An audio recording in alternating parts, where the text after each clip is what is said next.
네, 할렐루야. 오늘 수요예배 올라오신 여러분 주님의 이름으로 환영하고 축복합니다. 그리고 영상으로 함께 예배드리는 온 성도들 또 감사하고 축복합니다. 오늘은 그 욥에 관한 이야기를 함께 말씀으로 나누려고 합니다. 욥은 시작부터 보면 하나님께로부터 인정받는 믿음을 가지고 있었습니다. 그래서 1절에 보면 그가 온전하고 또 정직하여 이렇게 시작을 하고 있습니다. 하나님을 경외하며 악에서 떠난 자라고 이렇게 칭찬을 하고 있습니다. 사단이 와서 그가 하나님을 경외하는 것은 그의 믿음이 참돼서가 아니고 하나님이 주시는 물질의 축복, 자녀의 축복 때문이라고 이렇게 아무리 이야기해도 하나님은 다시 한번 이 말씀을 갖다가 이야기를 하면서 하나님은 온전하고 욥은 온전하고 정직하여 또 하나님을 경외하며 악에서 떠난 자라고 칭찬을 마다하지 않았습니다. 그런데 어느 날 자신의 모든 재산이 다 사라지고 자신의 자녀들이 죽었다는 비보를 듣게 됩니다. 여기서 먼저 우리가 내용 속으로 들어가기 전에 먼저 우리가 깨달아야 될 진리가 있습니다. 그것은 무엇이냐면 하나님은 욥에 대해서 이렇게 평가를 하고 계심에도 불구하고 이러한 의인인 욥, 정직하고 또 하나님을 경외하고 악에서 떠나고 하나님께 인정받는 최고의 믿음의 사람에게도 고난은 올 수 있다는 것을 우리는 기억을 해야 돼요. 의인에게도 고난이 찾아올 수 있다라는 것을 우리는 기억해야 합니다. 우리가 이 사실을 받아들이지 않으면 어떤 문제에 봉착하게 되냐면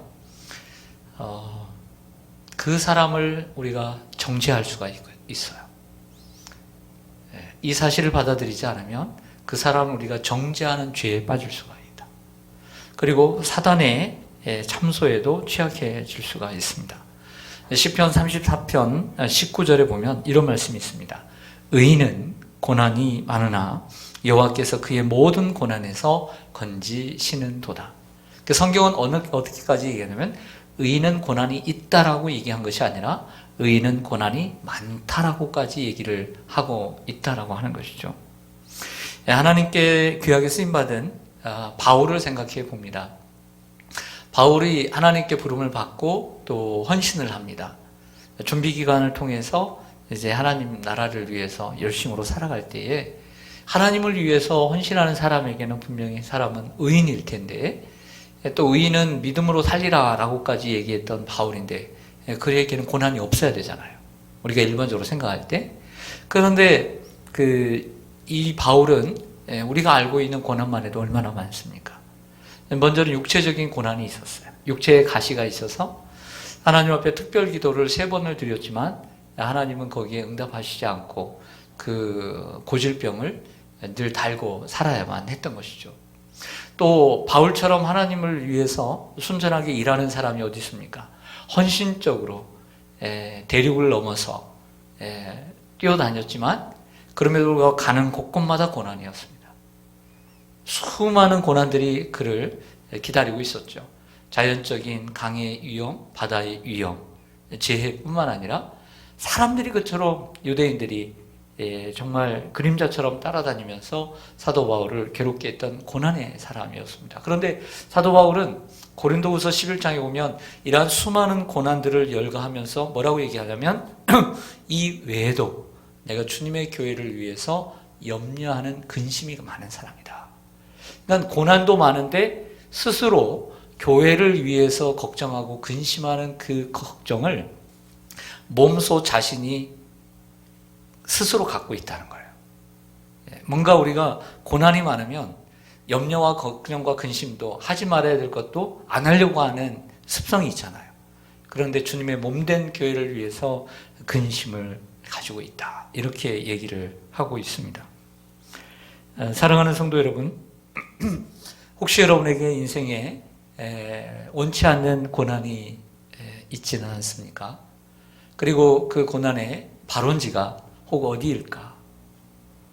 라고 생각해 보신 적은 없습니까?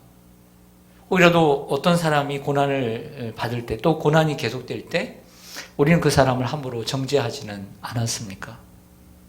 여러분들이 받는 고난, 그 고난이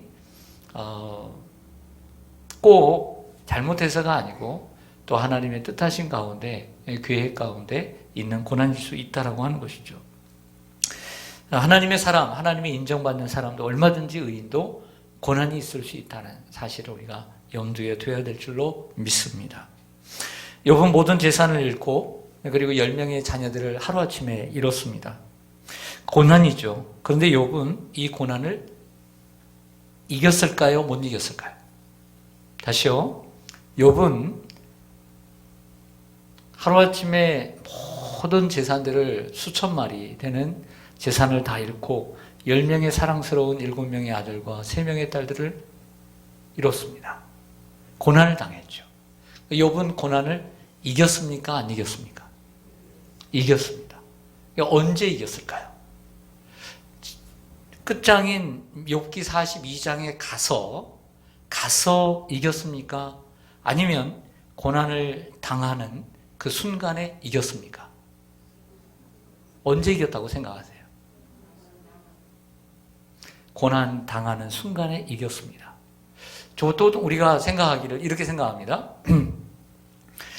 우리가 가난이라는 고난을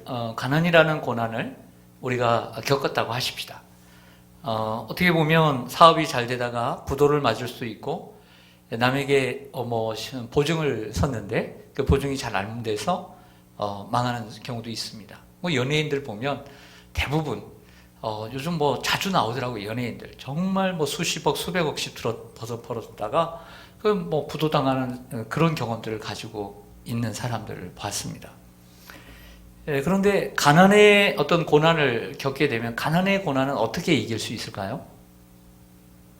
우리가 가난이라는 삶의 고난을 위기를 맞이했다. 그러면 그 고난을 극복하는 것을 우리는 어떻게 생각하냐면 돈을 많이 벌어서 쉬지 않고 열심히 정말 지혜롭게 열심히 일을 해서 돈을 벌어서 내가 그 가난을 극복하고 많은 부를 축적하는 것이 가난을 이긴 것이라고 생각을 해요. 이게 일반적인 가난을 극복하는 방법입니다. 또 반대로 또 이렇게 예를 들 수 있죠. 여러분 우리가 질병에 걸렸습니다.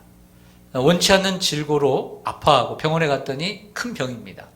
이 병원 저 병원을 다 다녔지만 확실하게 분명하게 내 병을 고칠 수 있는 의사도 없고 또 병도 없고 치료약도 없습니다. 이 병을 이기는 방법이 무엇일까요? 정말 간신히 내 병을 치료해 줄 수 있는 의사를 만나서 수술을 받고 또 회복하는 것이 이 질병을 이기는 방법이라고 생각들을 합니다. 그러나 그것은 피상적인 극복의 방법이라고 하는 것입니다. 고난을 이기는 것은 부자가 되는 것이라고 사람들은 생각하죠. 그래서 더 많이 일을 해서 돈을 버는 것이 가난의 해결책이라고 생각합니다. 그러나 그것이 가난을 이기는 방법일까요? 예를 들어서 욥이 모든 재산을 다 잃었습니다. 그리고 10명의 자녀를 잃었습니다. 그렇다고 한다면 우리의 방식대로, 일반적인 사람들의 방식대로는 그 고난을 이기는 방법이 무엇입니까? 열심히 일해서 돈을 다시 버는 것입니다. 양떼들, 소떼들, 낙타들을 갖는 것입니다. 또 그렇게 해서 또 자녀를 또 10명을 다시 갖는 것입니다. 이게 극복하는 것이죠. 근데 욥이 그렇게 극복했습니까? 그렇게 극복하는 것이 아닙니다.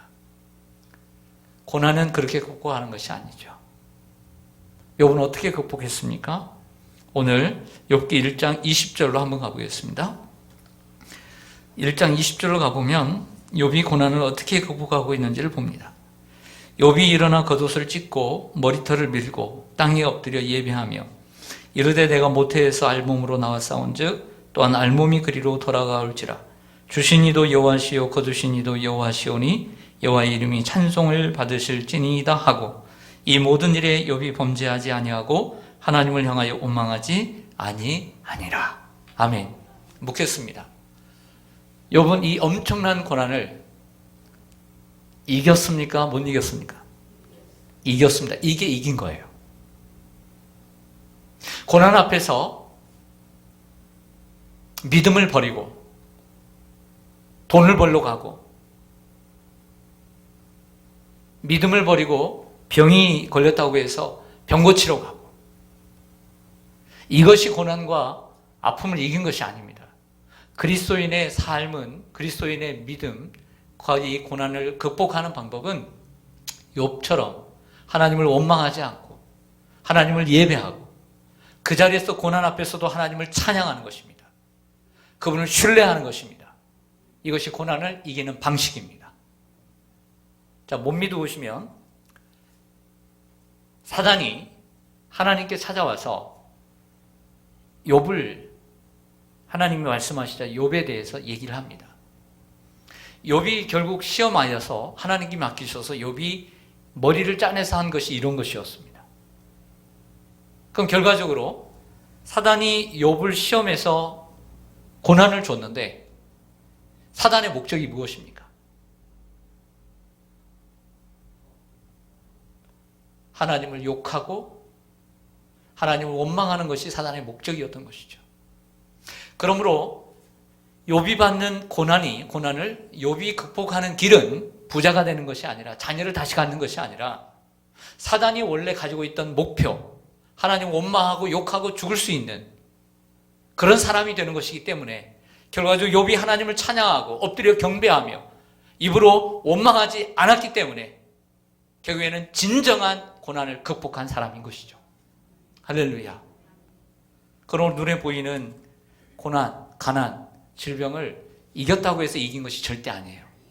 믿음을 버려서 부자가 되고 믿음을 버리고 건강을 회복한들 그게 어찌 고난을 이긴 것이겠습니까? 도리어 그것은 고난의 늪에 빠진 것입니다. 더 깊은 고난의 숲속에 빠진 것입니다. 사랑하는 성도 여러분, 그러므로 우리의 삶에 고난이 찾아오더라도 고난을 이기는 방법은 고난의 문제를 해결하는 데 있는 것이 아니라 그 고난 속에서 하나님을 원망하지 않고 하나님을 신실하게 붙드는 데 있는 줄 믿습니다. 사랑하는 성도 여러분, 우리는 연약한 육체를 가지고 있고 또 이 세상에 우리가 발붙여 살고 있기 때문에 물질도 필요하고 건강도 필요한 부분이 사실입니다. 하지만 그보다 더 중요한 사실이 있다는 것.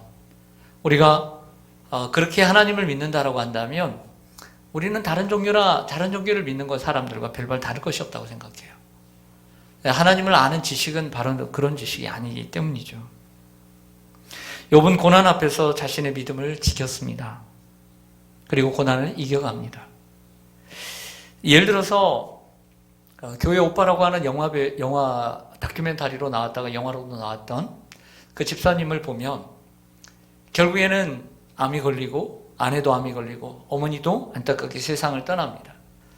그렇지만 자신의 죽음 앞에서 이 젊은 집사님이, 남자 집사님이 이 병을 이기려고 어떻게든지 고쳐서 내가 새로운 삶을 살고 이 가정의 가장이 되어서 이 가정을 책임지는 이러한 결단하지 않습니다.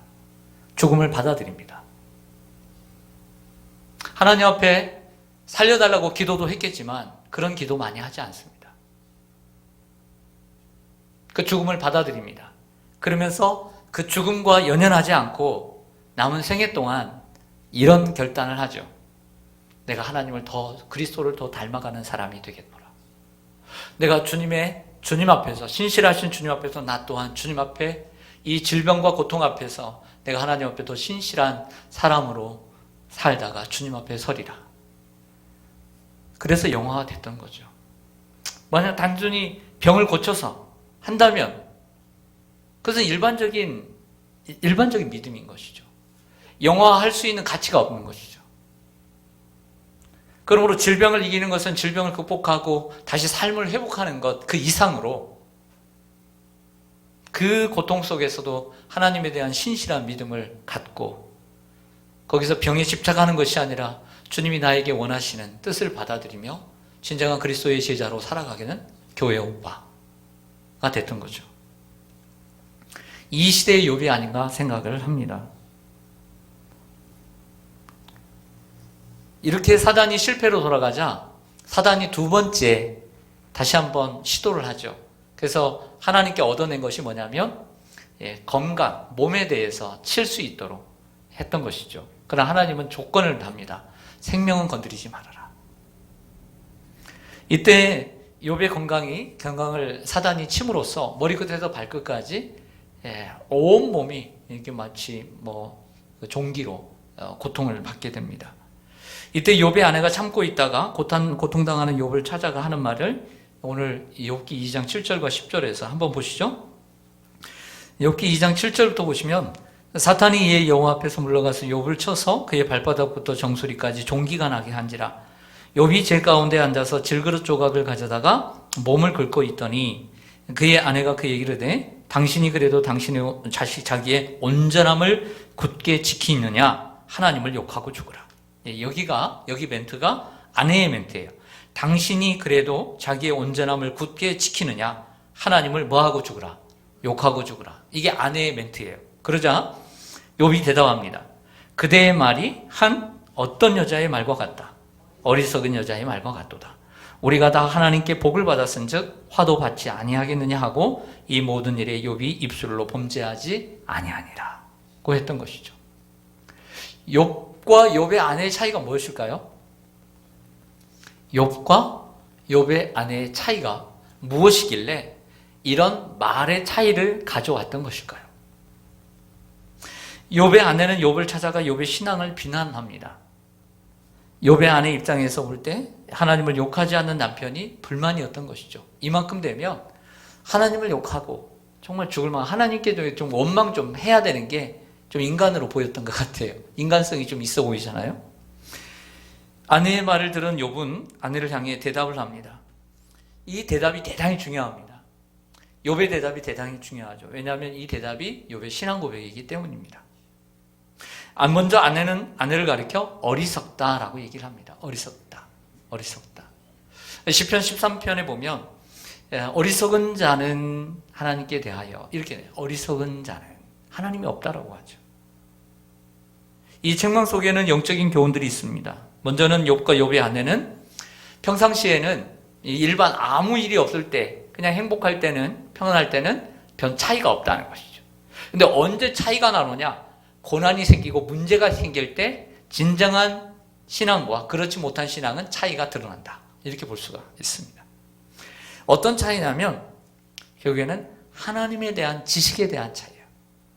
하나님에 대한 지식의 차이. 욥의 아내는 하나님에 대한 지식이 없었습니다. 하나님의 주권에 대해서 무지했습니다. 하나님에 대한 지식, 이것을 신학이라고 합니다. 테올로지. 하나님을 아는 학문입니다. 사람들은 누구나 신학을 공부한 신학생뿐만 아니라 목회자뿐만 아니라 사람들은 모두 다 신에 대한 지식을 가지고 있습니다. 그게 다 신학입니다.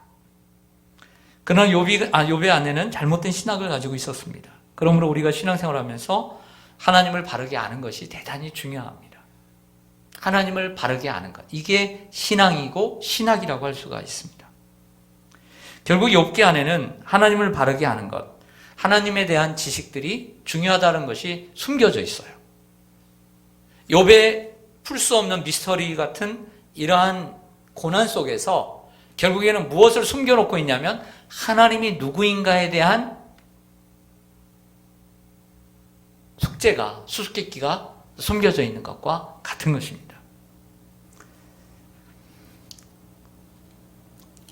욥의 아내뿐만 아니라 욥을 위로하기 온 이 세 명의 친구들을 통해서도 그 차이는 분명하게 드러나고 있습니다. 자, 욥기 2장 11절에서 13절을 좀 보실까요? 욥기 2장 11절부터 좀 보시겠습니다.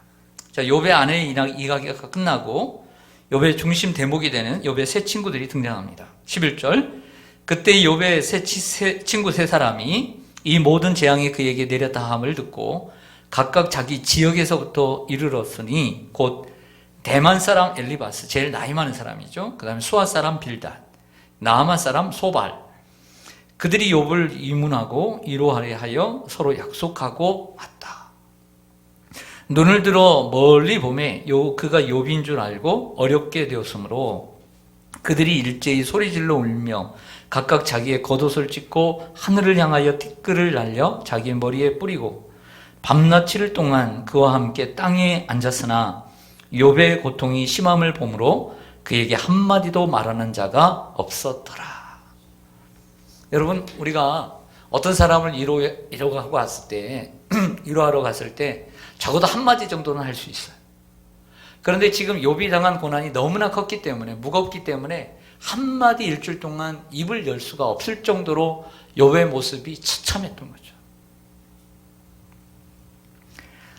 저는 목회를 합니다. 목회를 하다 보니까 젊은 나이부터 참으로 고난을 당하는 성도들, 그리고 그 성도들의 가족들을 찾아가는 경우들이 종종 있습니다. 지난주에도 있었고요. 어느 때 가장 힘드냐면 바로 이런 상황입니다. 극심한 고난을 당하고 있는 사람을 찾아갔을 때, 때로는 정말 부도를 당해가지고 아무것도 없는 사람을, 마음이 강팍해 있는 사람을 찾아갔을 때 가서 무슨 말을 먼저 해야 되고 위로를 해야 될까? 그리고 단순히 위로하러 가는 것이 아니라 하나님에 대한 신앙을, 지식을 심어주러 가야 되고, 그리고 하나님이 원하시는 말씀을 전해야 될 텐데, 또 다른 경우는 어떻게 보면 고치지 못하는 난치병, 병원에서 포기한 병을 앓고 수개월, 수년 동안 아파하고 어떻게 보면 죽음을 눈앞에 두고 있는 믿지 않는 사람을 찾아가서 위로했을 때 참으로 어렵습니다. 그래서 두렵고 떨리는 마음으로 하나님 앞에 기도할 수밖에 없죠. 하나님, 저는 오늘 이분을 처음 뵙니다. 그런데 상황이 너무나 어렵습니다. 어떻게 위로할 수 있을까요? 근데 하나님께서 먼저 가셔서 그 사람의 마음을 움직여 주시고, 그리고 마음을 열어주시고, 그리고 말씀을 들을 때에 순수한 마음으로 받아들이게 되고, 함께 기도하고 또 함께 예수까지 영접하게 되고 하나님의 나라를 소망하게 되는 걸 보면 하나님의 일하심을 느낄 수가 있습니다. 그래서 지난 주일에 또 주간에도 그런 우리 성도님의 부모님에서 좀 이따도 함께 기도하겠지만 그런 놀라운 일들을 하나님께서 하시는 일을 보았습니다. 그런 부분에서 목회에 보람이 있지 않나 이런 생각을 하게 됩니다. 근데 문제가 생겼습니다. 일주일 동안은 침묵하고 잘했는데 이제 일주일이 지나자 이제 욥이 먼저 이 말을 꺼냅니다. 오늘 본문 다음에 보면 욥이 먼저 말을 꺼내죠. 그러니까 순서대로 욥이 먼저 꺼내고 그 다음에 엘리바스가 대답을 하고 또 욥이 얘기하고 빌닷이 얘기하고 또 욥이 얘기하고 소발이 얘기하고 그렇게 해서 이제 대화가 되는데 위로하려고 했던 그들의 대화가 논쟁이 되어버려요. 싸움이 되어버려요. 위로하러 가서 욥의 마음을 위로해주고 만져줘야 되는데 욥의 마음에 분노가 일어나도록 해버려요. 이게 잘못 위로하는 거죠. 그러한 내용이 무려 2장에서 욥기 2장에서 31장까지 30장을 차지합니다. 42장 가운데. 근데 욥의 친구들의, 제가 이번 주에 이제 욥을 다 읽었는데요. 욥기를 읽으면서 너무너무 정말, 이런 말씀들이 있었구나. 너무너무 놀라고, 너무너무, 기상천외하고, 제가 많이 놀랐습니다. 근데 욥의 친구들의 말을 들어오면 맞는 말이 너무 많아요. 말을 너무 잘해요. 또 은혜롭기까지 해요. 너희 시작은 미약하였으나 내 나중은 심히 창대하리라. 이 욥의 말 아니에요. 욥의 친구의 말이에요. 욥의 친구들의 말도 되게 은혜스러워요. 엄청 은혜스러워요. 근데 그 은혜스러운 말도 욥에게는 들리지 않아요. 도리어 상처가 됩니다. 싸움이 되고요. 그리고 32장에 들어서자 갑작스럽게 그 뒤에서 항상 그들의 그 논쟁을 지켜보고 있던 젊은 엘리후라고 하는 사람이 등장을 합니다. 그 엘리후가 어떻게 보면 욥의 입장에서 대변을 하면서 세 명의 친구들을 나무라죠. 그러나 세 명의 친구들이 이 엘리후에게 대답을 잘 못합니다. 여기 엘리후의 대화가 끝나고 난 다음에 38장에 들어서서 드디어 여호와 하나님께서 등장하시죠. 여호와 하나님께서 말씀을 하십니다. 그러다가 마지막 42장에 결국에는 하나님께서 욥의 친구들과 그리고 욥의 이러한 논쟁을 결정을 지어줘요. 그리고 하나님께서 누가 옳은지 평가를 해주십니다. 누가 옳다고 하실까요? 누가? 욥의 손을 들어주세요. 욥의 손을 들어주시죠. 우리 욥기 42장을 좀 가볼까요? 욥기 42장으로 가보겠습니다.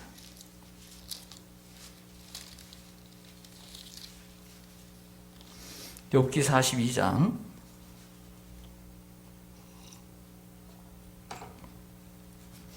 7절 말씀 결론 부분을 좀 보시겠습니다.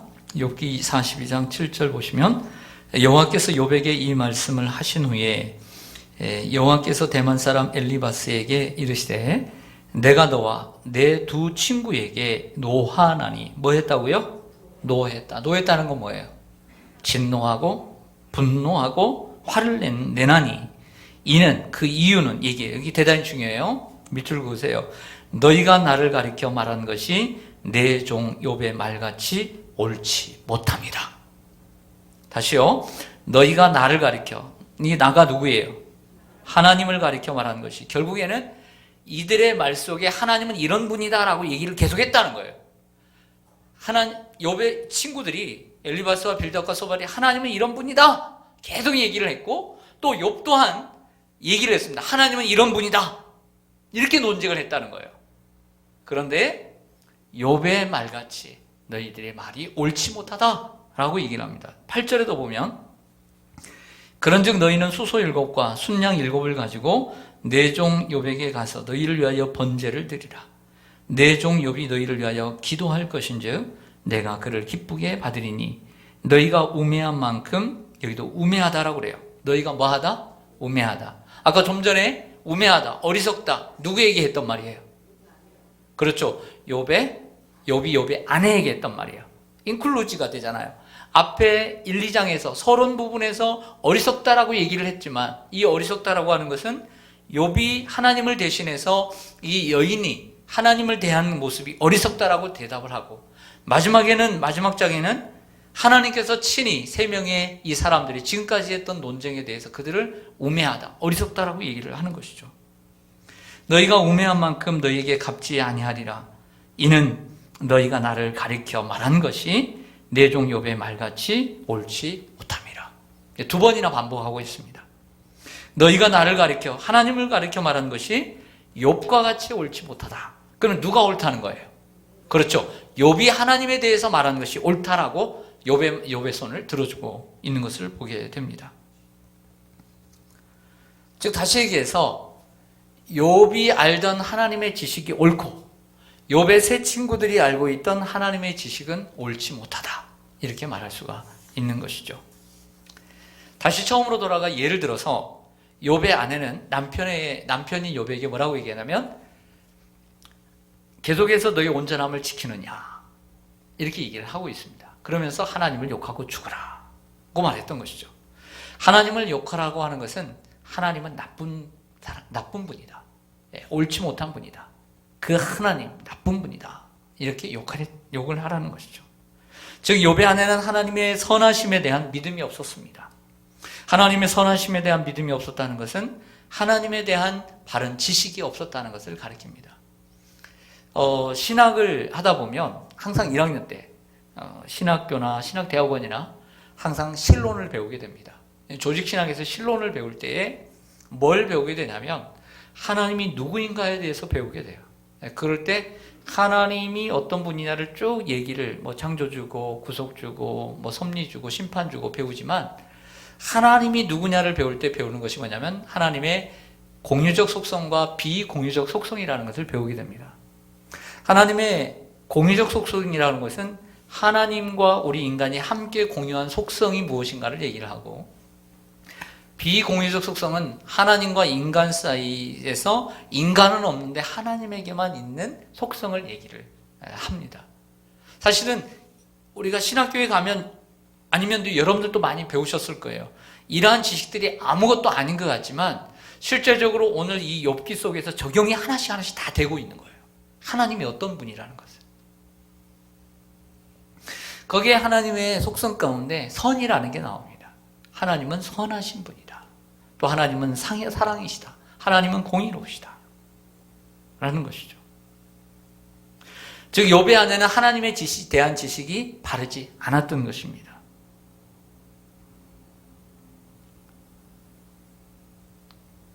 사랑하는 여러분, 부부간에도 같은 믿음이 있더라도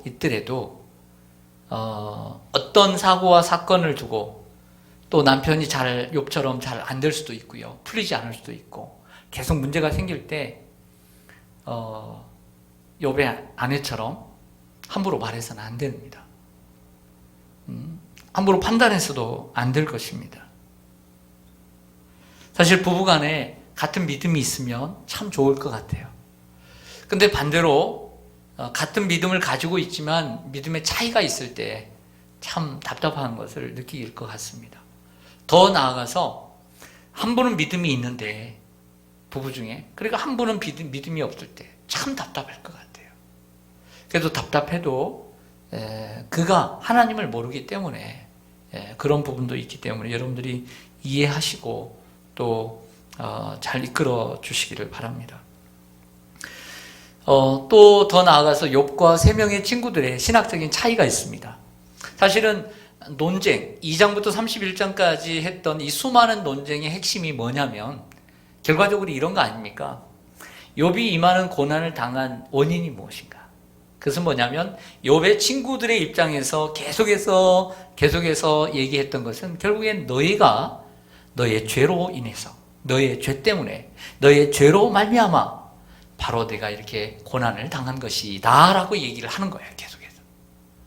그런 원인이 없이 어떻게 네가 고난을 당할 수 있겠느냐, 계속 그 얘기를 하고 있는 거죠. 권선징악이라는 거예요. 또 인과응보라고 하는 것이죠. 그런데 욥은 어떻게 얘기하냐면 자신에게 찾아온 고난이 결코 죄의 결과가 아니라는 거예요. 결코 죄의 결과가 아니고 이는 하나님의 계획이고 또 더 나아가서 자신을 연단하여 순금으로 만들기 위한 하나님의 훈련 과정이고 계획이다. 이렇게 얘기를 하고 있었던 것이죠. 결국에 하나님께서는 욥의 손을 들어주십니다. 우리는 각각 자기 나름대로 하나님에 대한 지식을 갖고 있습니다. 그것을 신학이라고 말씀드렸습니다. 우리는 각자 자신의 신학을 가지고 사고와 사건을 해석합니다. 욥이 고난당한 것, 그것을 욥의 아내가 해석했습니다. 이 신학입니다. 그러나 그 신학은 잘못된 신학입니다. 또 욥이 고난당한 것, 욥의 세 명의 친구들이 약속을 하고 와서 논쟁을 합니다. 욥의 세 명의 친구들의 신학도 잘못되었습니다. 그렇다고 한다면 저와 여러분들의 신학은 바를 수 있을까요?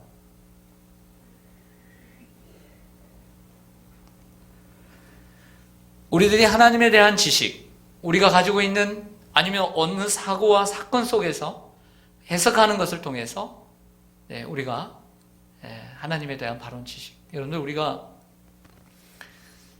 선글라스를 끼고 다니면 시력에도 참 좋답니다. 그래서 요즘은 선글라스를 이제 더위가 오면 낮에는 쓰고 다니는 게 좋습니다.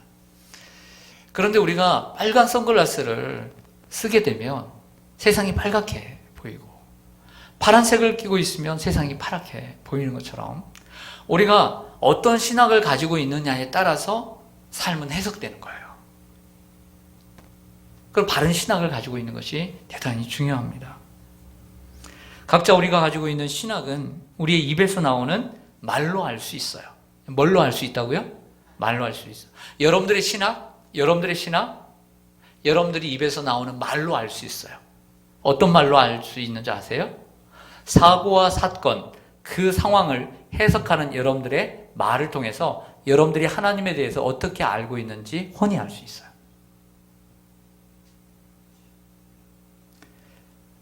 그래서 욥기 42장 7절에 이는 너희가 나를 가리켜 말한 것이 내 종 욥의 말같이 옳지 못함이니라고 얘기를 했던 것이죠. 어떻게 보면 우리의 말 가운데 욥서로 하나님에 대해 바르게 알고 또 바르게 말하는 것도 있습니다. 하지만 욥의 세 친구나 욥의 아내처럼 내가 했던 말 중에는 하나님에 대해 바르게 알지 못해서 하나님이 진노하시는 이러한 말이 있을 수 있습니다. 그리고 그 말은 가벼운 말이 아니라 하나님께 책망을 받을 무거운 말이라는 것도 우리는 기억해야 하겠습니다. 나 자신뿐만 아니라 다른 사람의 사고와 사건을 가지고 판단할 때도 잘못된 신학을 가지고 판단해서는 안 됩니다. 우리는 항상 겸손한 마음으로 성경에 근거해서 말하는 훈련을 해야 할 줄로 믿습니다. 그래서 무엇보다 중요한 것은 하나님을 바르게 아는 것이 중요합니다. 결국 신앙생활은 뭐냐? 하나님을 바르게 알아가는 거예요. 익숙해가는 것이 아니라 하나님과 친밀해가는 것이고, 그리고 성경을 통해서 하나님이 어떤 분이라는 것을 알아가는 것입니다. 이처럼 하나님을 바르게 알아갈 때 하나님이 기뻐하시는 삶을 살게 될 줄로 믿습니다. 네, 기도하겠습니다.